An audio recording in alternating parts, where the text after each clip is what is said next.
Now continue our talk about prophylaxis. So basically the factors can be used for the prophylaxis, but the problem is this: a person may develop inhibitors on on factors. Okay, now we have one great factor for prophylaxis is Altuvio. Altuvio is a very long acting.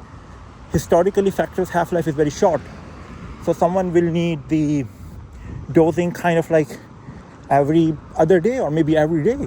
But because of the long half-life factors, we have a kind of like Altuvio, we don't need every day factor. So we don't need everyday infusion of the factor. So Altuvio is one factor. Altuvio can be used for prophylaxis. All these factors can be used for prophylaxis. They can be used at the time of acute bleeding. Okay? Now,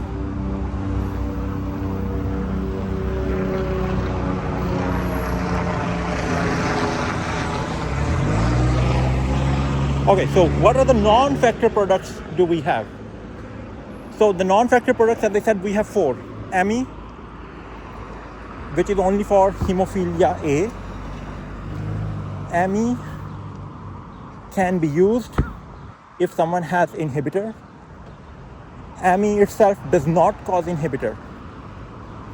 Okay, this point is clear. Someone has inhibitor, AMI can be used. AMI can be used right from the childbirth, right? When the baby is small, you can start amikizumab for prophylaxis. Okay, only for hemophilia A. Only for hemophilia A. Now, other 3 options, non-factor products, marstacimab, concizumab, futistirin, they can be used for both hemophilia A and B, but they can be used after the age of 12 years. Maybe they will do more trials in younger population, but currently they are after the age of 12 years. Can be used for both hemophilia A and B. Now in these 3 products, MARS, Conkizu, Futu, only marstacimab cannot be used if someone has inhibitor. You cannot use it if someone has inhibitor. But see, AMI can be used in the child. Conkizu, futistirin can be used after the age of 12 years, even with inhibitors present or not. Okay. Now, marstacimab cannot be used with inhibitor. Person should not be pregnant, they strictly say. Futistirin, with the issue is this. Futistirin, what is the issue is this? Because it inhibits antithrombin. So you have to measure antithrombin activity. The target antithrombin activity should be between 15 and 35%.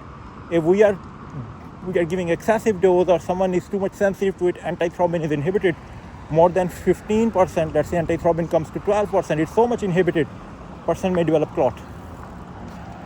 So with the futistirin, this is the thing, that we have to keep the antithrombin in a kind of like particular range then. Okay, all right.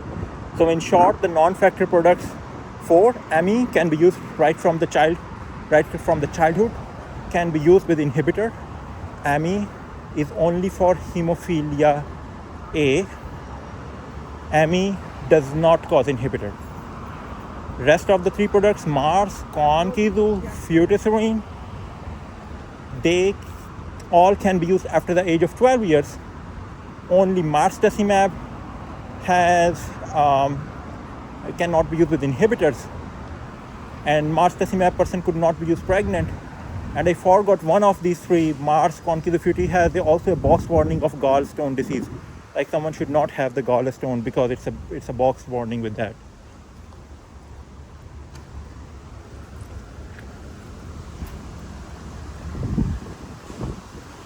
All right. Now let's talk about acute bleeding. Someone is on these factors for prophylaxis or non-factor for prophylaxis.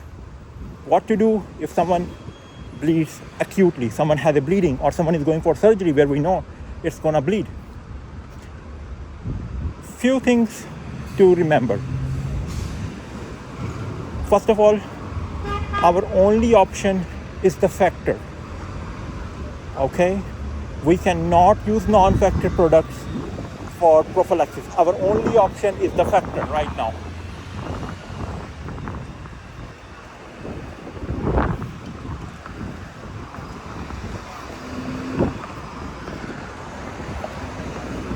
Now in the factor world, we should know about the Bethesda unit. If someone has low Bethesda unit, less than 5, simply we just have to give excessive dose of the factor, and then we can tackle the acute bleeding issue or surgery. Just we have to go excessive dosing. If Bethesda unit less than 5. If Bethesda unit more than 5, regardless of the timing, let's say someone has more than 5 Bethesda units 6 months ago. Now this guy has a high Bethesda unit. So now we have issues. We cannot use that factor which he was using. So we have to use bypassing product, or rarely we have to use next level. I will talk about what is next level. So first of all, try to understand what is the bypassing product. There are 2 bypassing products we have available. One is recombinant factor 7A, right? Factor 8, 9 not working. We use factor 7A from the extrinsic pathway to activate factor 10. Recombinant factor 7A is one bypassing product. It will bypass that intrinsic site. And then we have FIBA. FIBA has 2, 7, 9, 10, but activated is factor 7. So a lot of factor 7 in FIBA, right? So this is FIBA. These are basically 2 bypassing products we are going to use if someone has high inhibitor.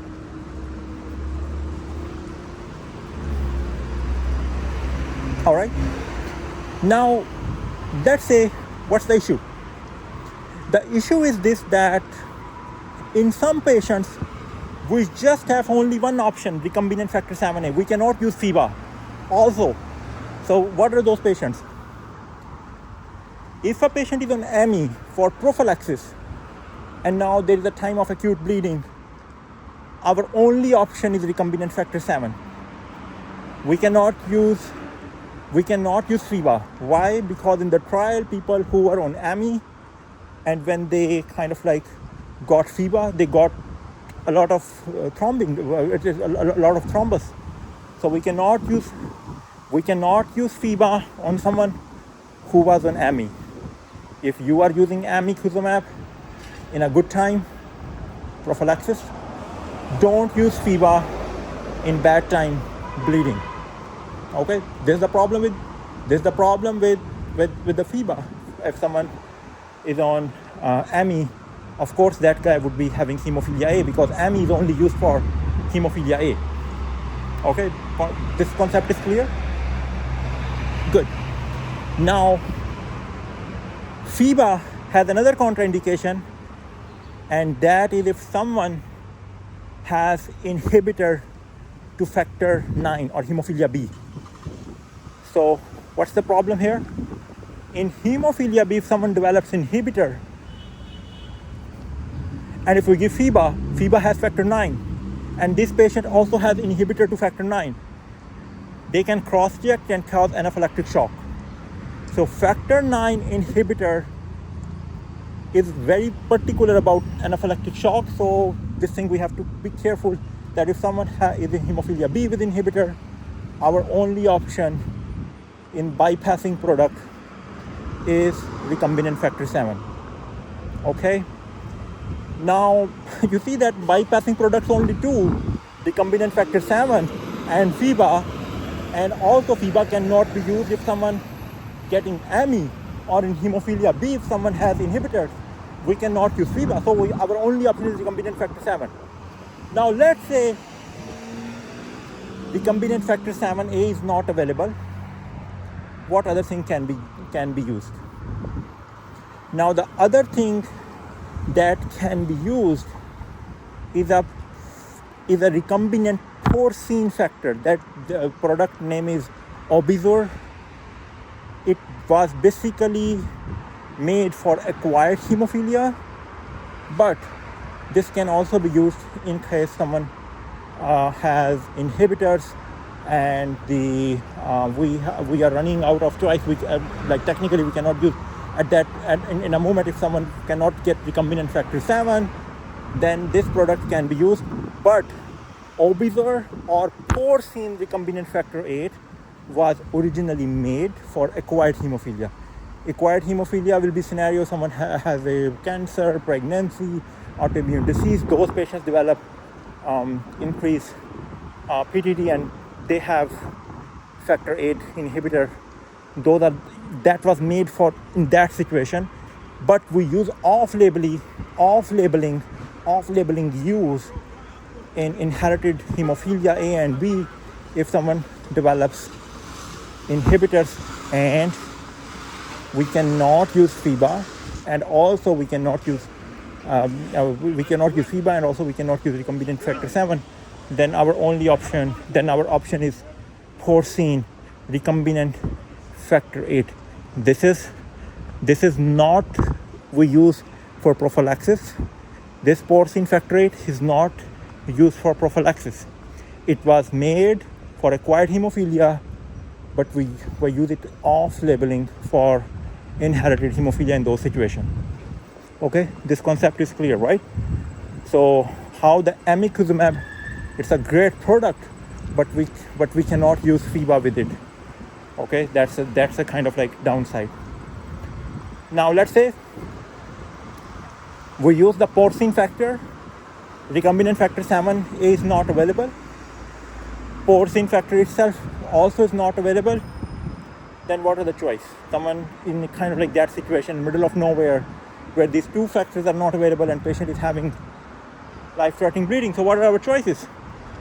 Plasmapheresis with a regular old-fashioned inhibitor and old-fashioned factor 8 or whatever the factor, but with a plasmapheresis. And then we will also use the immunosuppression medications like rituximab, steroid, to settle down this kind of like inhibitor thing. But the plasmapheresis is the kind of like last step. Okay, so these are few concepts that we implement for prophylaxis, and we also implement for the treatment of acute bleeding in hemophilia. Now another thing I want to tell, that I said the two unique products we use, one is Altuvio, which has a very long half-life factor. Altuvio is a great product, can be used prophylaxis, can be used at the time of acute demand, can be used.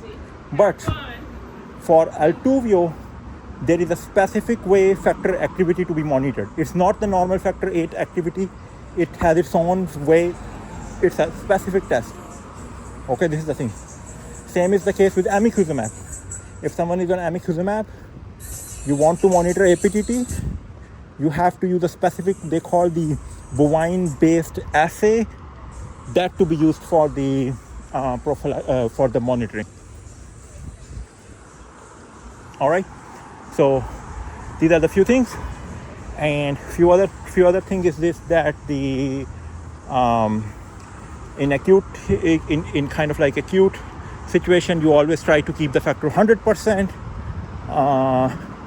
Hip joint, iliopsoas joint, though it's a joint, this usually for other joints you keep it 50%, but for hip and iliopsoas you keep it 100%, because these joints can bleed a lot. Second issue is for the pregnancy. Remember, factor 8 increases during the pregnancy and it drops horribly after the delivery. So just be careful that, make sure that you keep the factor level normal for around 14 days after the pregnancy. Okay, factor 9 level remains pretty consistent during the pregnancy. Now, how long patient has to be has to have 100% factor in case of acute surgery. For surgery, all the things, it should be for 14 days. Tonsillectomy, 14 days. Brain bleeding for 21 days. Patient came with minor trauma, no bleeding in the head, still 3 days, because on the third day we have to do CT scan. Okay. One last part, then I will finish my talk. DDAVP. DDAVP is only for hemophilia A, which is mild hemophilia A. Not for B, not for C, not for anything, not for moderate, not for severe. Only for mild hemophilia A. Okay? Take care, save lives.